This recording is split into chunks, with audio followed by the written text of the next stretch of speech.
जय हिंद। स्वागत है आप सभी को एक बार फिर से हमारे YouTube चैनल पर। आज के इस महत्वपूर्ण वीडियो में हम आप लोगों के बीच लाए हैं UGC नेट से संबंधित कुछ महत्वपूर्ण प्रश्न ज्योग्राफी विषय से, जिसमें आपको बहुत ही महत्वपूर्ण प्रश्न रहेगा। ठीक है, क्या चीज़ है? UGC net. UGC net subject होगा आपका ज्योग्राफी। क्या होगा? ज्योग्राफी।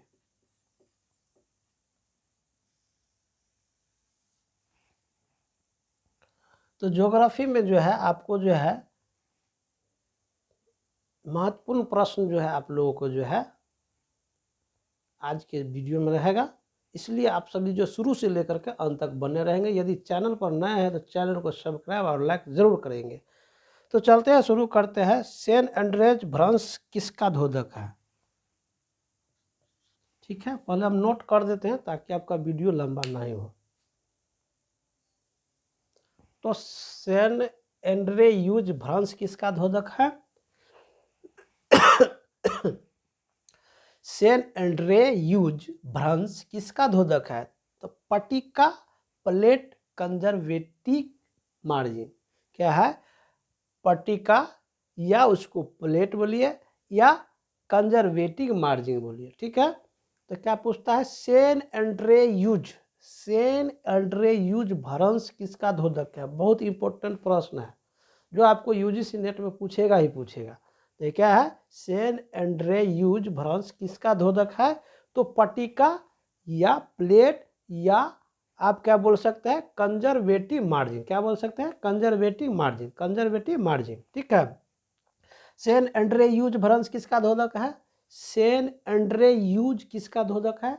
सेंट एंड्रेयूज किसका धोदक है? तो पट्टिका या प्लेट या क्या है? Conservative margin. ठीक है, दूसरा सवाल है कि कौन से हिमालय सर्वाधिक विनाशकारी होते हैं? कौन से हिमालय सर्वाधिक विनाशकारी होते हैं? तो ऑप्शन यदि आपको मिल जाता है, क्या है? अदृढ़ हिम और पट, और क्या है? चूर्णी हिम और आर्द्र हिम। ये चार गो ऑप्शन रहेगा। तो पूछेगा कौन सा हिमालय सर्वाधिक विनाशकारी होते हैं? तो पट होते हैं। ठीक है, कौन होते हैं? पट। माउंट सेंट हेलेंस विश्व के किस भाग में अवस्थित है? माउंट सेंट हेलेंस विश्व के किस भाग में अवस्थित है? क्या है? माउंट सेंट हेलेंस विश्व के किस भाग में अवस्थित है? संयुक्त राज्य अमेरिका में अवस्थित है। संयुक्त राज्य अमेरिका में क्या चीज़ अवस्थित है? तो माउंट सेंट हेलेंस विश्व के किस भाग में अवस्थित है? तो संयुक्त राज्य अमेरिका में अवस्थित है। आशा करते हैं याद हो गया यह सवाल। सवाल नंबर क्या है? तीसरा, कि माउंट सेंट हेलेंस विश्व के किस भाग में अवस्थित हैं? तो संयुक्त राज्य अमेरिका में है। चौथा सवाल, किस क्रिया की वजह से निम्नावलन पैदा होता है? तो प्रॉपर्टी के मुड़ना से क्या होता है? निम्नावलन पैदा होता है। किस क्रिया के वजह से निम्नावलन पैदा होता है? किस क्रिया के वजह से निम्नावलन पैदा होता है? तो प्रॉपर्टी में मुड़ना से क्या है? प्रॉपर्टी के जो है जब मुड़ जाता है तो उससे क्या होता है? आपका जो निम्नावलन पैदा होता है। अब 5 नंबर का सवाल है, वह विचार किसने दिया था? वह विचार किसने दिया था कि एक हिमयुग या जिसके दौरान उत्तरी यूरोप का अधिकांश हिस्सा हिमाच्छित था। ठीक है, क्या था? हिमाच्छित था। ठीक है,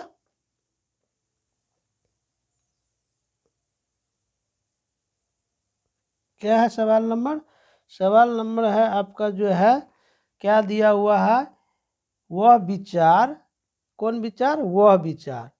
वह विचार किसने दिया था कि हिमयुग जिसके दौरान उत्तरी यूरोप का अधिकांश हिस्सा हिमाच्छित था। ठीक है, वह विचार किसने दिया कि एक हिमयुग, वह विचार किसने दिया जो एक हिमयुग या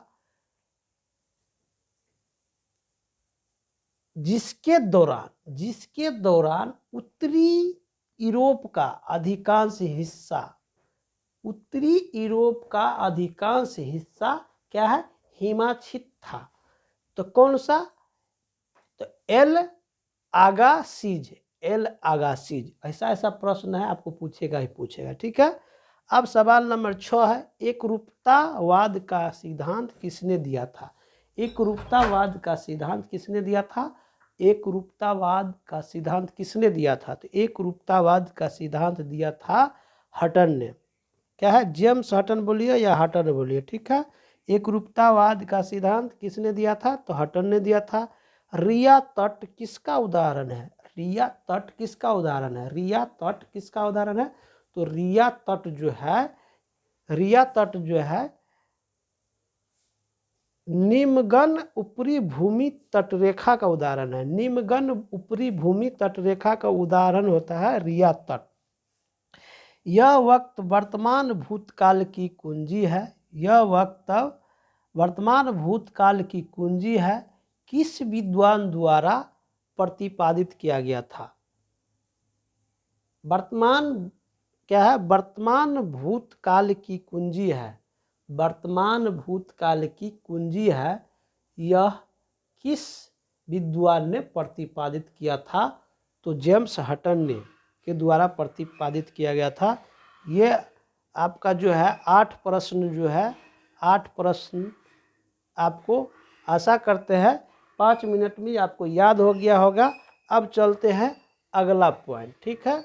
8.8 तक हो गया। वर्तमान भूतकाल की कुंजी किस विद्वान द्वारा प्रतिपादित है?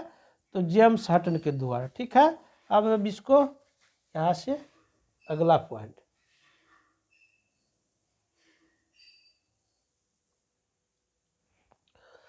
तो लंबा सवाल है, भू अभिनति को घेरे दृढ़ भूभाग को कोवर ने क्या कहा? गोवर ने क्या कहा? गोबर को याद रखिए, गोबर तो दिमाग को ज्यादा याद रहेगा। ठीक है। मतलब कि भू अभिनति को घेरे दृढ़ भूभाग को, क्या है सवाल? भू अभिनति को दृढ़, भू अभिनति को घेरे दृढ़ भूभाग को कोवर ने क्या कहा? क्रेटोजन। क्या कहा था? क्रेटोजन। भू अभिनति को घेरे दृढ़ भूभाग को कोवर ने क्या कहा? क्रेटोजन। भू अभिनति को घेरे दृढ़ भूभाग को कोवर ने क्या कहा था? क्रेटोजन। ठीक है, क्रेटोजन। अब सवाल नंबर 10वां है, अपर्दन की प्रक्रिया में विलयन के द्वारा पदार्थ का अवनयन या रिमूवल क्या कहलाता है? अपर्दन की प्रक्रिया में, किसकी प्रक्रिया में? अपर्दन की प्रक्रिया में विलयन के द्वारा, किसके द्वारा? विलयन के द्वारा। अपर्दन की प्रक्रिया में विलयन के द्वारा पदार्थ का अपनयन या रिमूवल क्या कहलाता है? तो संक्षरण कहलाता है। क्या कहलाता है? संक्षरण कहलाता है। अपर्दन की प्रक्रिया में विलयन के द्वारा पदार्थ का अपनयन, रिमूवल क्या कहलाता है? तो संक्षरण कहलाता है। ठीक है। अब चलते हैं 11 नंबर सवाल। 11 नंबर सवाल क्या है? पेन प्लेन की अवधारणा किसने प्रतिपादित की थी? किसकी अवधारणा? पेन प्लेन की। पेन प्लेन की अवधारणा किसने प्रतिपादित की थी? तो क्रिकमेन ने। किसने की थी? क्रिकमेन ने। पेन प्लेन की अवधारणा किसने प्रतिपादित की थी? तो क्रिकमेन ने। चलते हैं सवाल नंबर 12, चूना पत्थर की गुफाओं की उत्पत्ति से, किसके उत्पत्ति से? तो चूना पत्थर की गुफाओं की उत्पत्ति से संबंधित द्विचक्रीय सिद्धांत के प्रतिपादित कौन थे? सवाल नंबर 12 क्या है कि चूना पत्थर की गुफाओं की उत्पत्ति से, चूना पत्थर की गुफाओं की उत्पत्ति से, चूना पत्थर की गुफाओं की उत्पत्ति से, चूना पत्थर की गुफाओं की उत्पत्ति से संबंधित द्विचक्रीय सिद्धांत का प्रतिपादित किसने की थी? संबंधित द्विचक्रीय सिद्धांत के प्रतिपादित कौन थे? W.M. डेविस ने। कौन थे? W.M. डेविस ने थे। W.M. डेविस। यानी कि आपसे सवाल यह दो तरह से पूछ सकता है। चूना पत्थर की गुफाओं की उत्पत्ति से संबंधित द्विचक्रीय सिद्धांत के प्रतिपादित कौन थे? तो W.M. डेविस ने। ठीक है, W.M. डेविस जो है चूना पत्थर की गुफाओं की उत्पत्ति से संबंधित द्विचक्रीय सिद्धांत के प्रतिपादक थे। सवाल नंबर 13, भू अभिनति की अवधारणा, भू अभिनति की अवधारणा, भू अभिनति की, किसकी अभिनति की? भू अभिनति की अवधारणा किसने प्रतिपादित की थी? तो हॉल एवं डाना, हॉल एवं डाना, हॉल और डाना, हॉलडाना क्या? हॉलडाना। भू अभिनति की अवधारणा किसने प्रतिपादित की थी? तो हॉल एवं डाना ने। भू अभिनति की अवधारणा किसने प्रतिपादित की थी? तो हॉल एवं डाना ने। भू अभिनति की अवधारणा किसने प्रतिपादित की थी? तो हॉल एवं डाना ने। किसने? हॉल एवं डाना ने। आप चलते हैं सवाल नंबर 14। सवाल नंबर 14 में है क्या है? कोस्मोग्राफी। कोस्मोग्राफी शब्द का प्रतिपादित, कोस्मोग्राफी शब्द का प्रतिपादित, कोस्मोग्राफी शब्द का प्रतिपादित,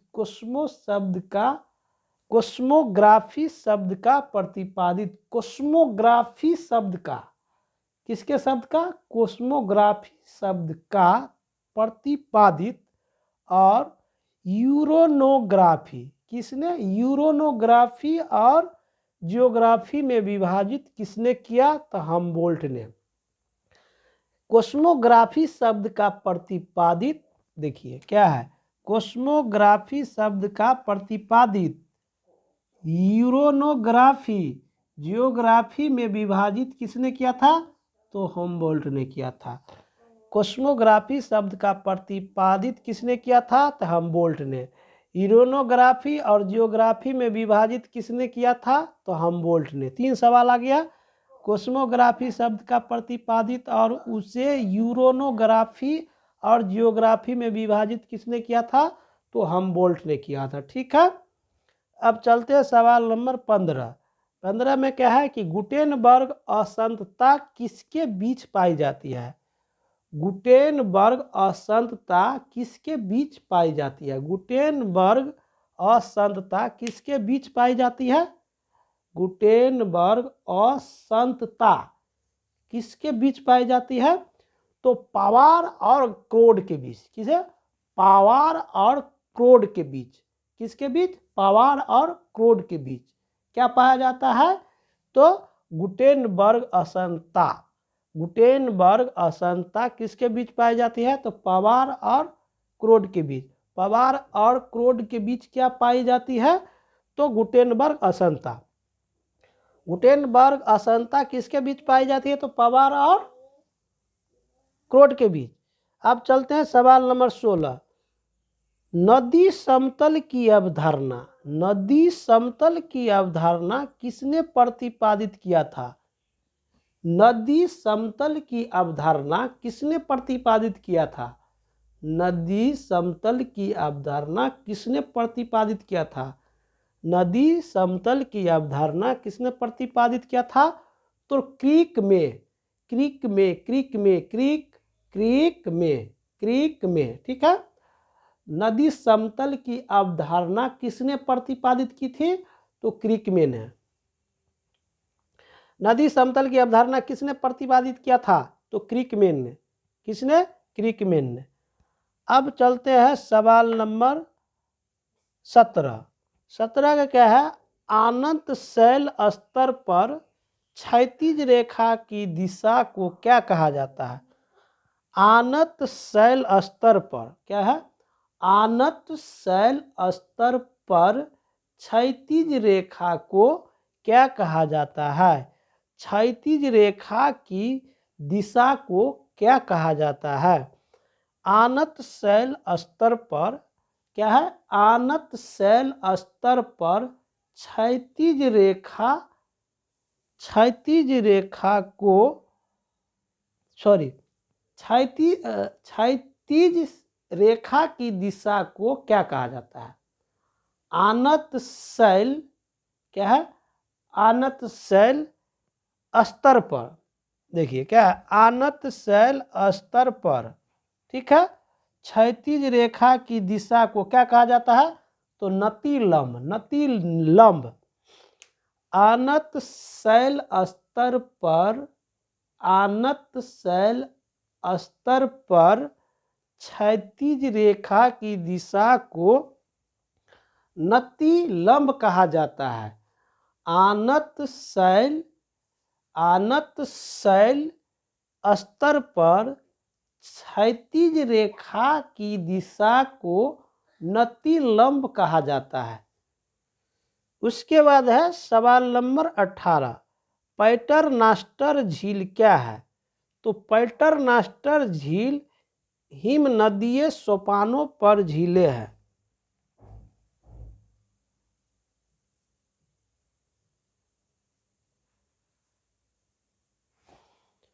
पैटरनस्टर झील क्या है, तो हिमनदीय सोपानों पर झीलें हैं। पैटरनस्टर झील क्या है, तो हिमनदीय सोपानों पर झीलें हैं। मतलब हिमनदीय सोपानों पर जो है पैटरनस्टर झील है। वही पूछता है पैटरनस्टर झील क्या है, तो पैटरनस्टर झील जो है हिमनदीय सोपानों पर झील है। ठीक है, तो ये था आपका 18 नंबर का सवाल। अब चलते हैं 19 नंबर में। 19 सवाल क्या है कि भूतकाल की कुंजी वर्तमान है। बहुत अच्छा है, मतलब भूतकाल की कुंजी वर्तमान है, यह कथन किसका है बताइए। यह कथन जो है एक रूपतावाद से लिया गया है। भूतकाल की कुंजी वर्तमान है, यह वाक्यांश किस अवधारणा से संबंधित है। यह वाक्यांश किस अवधारणा से संबंधित है। क्या है कि सवाल क्या है कि भूतकाल की कुंजी, भूतकाल की कुंजी, भूतकाल की कुंजी वर्तमान है, भूतकाल की कुंजी वर्तमान है, यह वाक्यांश किस अवधारणा से संबंधित है, तो एक रूपतावाद से संबंधित है। उसके बाद है 20 नंबर का सवाल है, नाजका पटल किस दिशा की ओर बढ़ रहा है।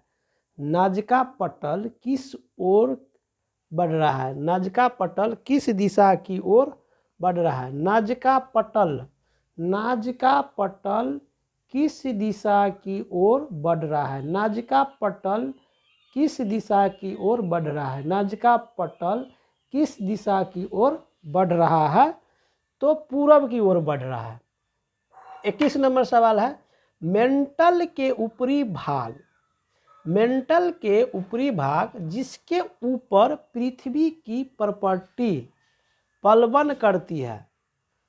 मेंटल के ऊपरी भाग क्या है, मेंटल के ऊपरी भाग जिसके ऊपर पृथ्वी की प्रॉपर्टी पलवन करती है, उसे क्या कहा जाता है,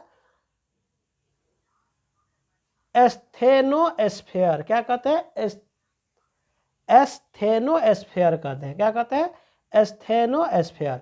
मेंटल के ऊपरी भाग जिसके ऊपर पृथ्वी की प्रॉपर्टी पलवन करती है, उसे एस्थेनोस्फेयर कहते हैं। 22 नंबर का सवाल क्या है कि विपर्तनिक बल के कारण किस लक्षण का निर्माण होता है। विपर्तनिक बल के कारण, विपर्तनिक बल के कारण किस लक्षण का निर्माण होता है। विपर्तनिक बल के कारण किस लक्षण का निर्माण होता है, तो रिफ घाटी का निर्माण होता है। किस घाटी का, रिफ घाटी का। रिफ घाटी का निर्माण कैसे होता है, तो रिफ घाटी का निर्माण होता है, रिफ घाटी का निर्माण होता है विपर्तनिक बल के कारण। रिफ्ट घाटी का निर्माण होता है, किस लक्षण का निर्माण होता है? तो रिफ्ट घाटी का निर्माण होता है विपर्तनिक बल के कारण। किस लक्षण का निर्माण होता है? तो रिफ्ट घाटी का निर्माण होता है। ठीक है। सवाल नंबर 23, कोनार्ड विच्छिन्नता किसके बीच पाई जाती है? कोनार्ड विच्छिन्नता किसके बीच पाई जाती है? कोनार्ड विच्छिन्नता किसके बीच पाई जाती है? कोनार्ड विच्छिन्नता किसके बीच पाई जाती है? तो सियाल और सीमा के बीच। सियाल और सीमा के बीच जो है कोनार्ड विच्छिन्नता पाई जाती है। कौन सा चट्टान क्रेटन से संबंध है? कौन सा चट्टान क्रेटन से संबंध है? तो ग्रेनाइट। ग्रेनाइट जो है, ग्रेनाइट चट्टान जो है क्रेटन से संबंध है। तो कौन सा चट्टान क्रेटन से संबंधित है? तो ग्रेनाइट से। सवाल नंबर 25, किसका निर्माण एक महासागरीय और एक महादेशीय पट्टिका के अभिसरण से हुआ है? किसका निर्माण एक महासागरीय और एक महादेशीय पट्टिका के अभिसरण से हुआ है? गौर कीजिए, पूछता है किसका निर्माण एक महासागरीय और एक महादेशीय पट्टिका के अभिसरण से हुआ है? तो एंडीज है। एंडीज का निर्माण एक महासागरीय और एक महादेशीय पट्टिका से अभिसरण हुआ है। ठीक है। तो ये था 25 सवाल यूजीसी ज्योग्राफी से संबंधित कुछ 25 महत्वपूर्ण प्रश्न जो आपको जो है 25 मिनट में 25 प्रश्न याद होता है तो भारी चीज़ नहीं है, क्योंकि 25 मिनट आप कहीं न कहीं दूसरे जगह बर्बाद कर देते हैं। इसलिए आप सभी जो है वीडियो के माध्यम से कम सुन सकते हैं, पढ़ सकते हैं, देख सकते हैं। तो वीडियो के माध्यम से आपको जो है ये 25 सवाल आना ही आना चाहिए। एक सवाल आप लोगों को बीच छोड़ देते हैं, उसको कमेंट्स बॉक्स में जो है आप लोग शेयर करेंगे।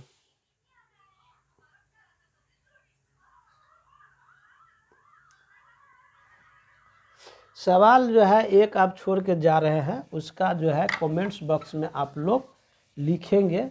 सवाल नंबर है आपका, एक प्लेट का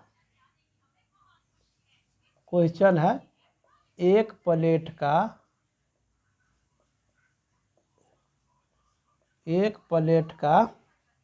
क्या है? एक प्लेट का दूसरे प्लेट के नीचे, दूसरे प्लेट के नीचे, दूसरे प्लेट के नीचे, दूसरे प्लेट के नीचे खिसकने की प्रक्रिया को, नीचे खिसकने की प्रक्रिया को, खिसकने की प्रक्रिया को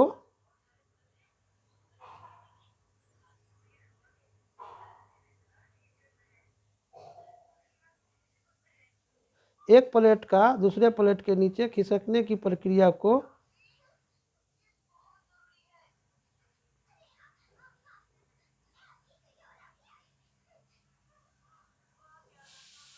क्या कहा जाता है? ठीक है, प्रक्रिया को क्या कहा जाता है? क्या कहा जाता है? ये सवाल आपका लिया है। कमेंट्स बॉक्स में ज़रूर आप लोग जो है कमेंट्स करेंगे, इसका उत्तर जो है। ठीक है, क्या है? एक प्लेट का दूसरे प्लेट के नीचे खिसकने की प्रक्रिया को क्या कहा जाता है? वो आप लोग जो है कमेंट्स बॉक्स में शेयर करेंगे। एक प्लेट का दूसरे प्लेट के नीचे खिसकने की प्रक्रिया क्या कहते हैं? जैसे कि एक प्लेट दूसरे प्लेट के नीचे जो खिसकता है, उस प्लेट को खिसकने की प्रक्रिया को क्या कहा जाता है? ये कमेंट्स बॉक्स में आप लोग कमेंट्स करेंगे। आज के वीडियो में इतना ही। यदि चैनल पर आप लोग नए हैं तो चैनल को सब्सक्राइब और लाइक ज़रूर करें। यदि वीडियो अच्छा लगे तो अपने दोस्तों को भी शेयर करें। आज के वीडियो में इतना ही। जय हिंद।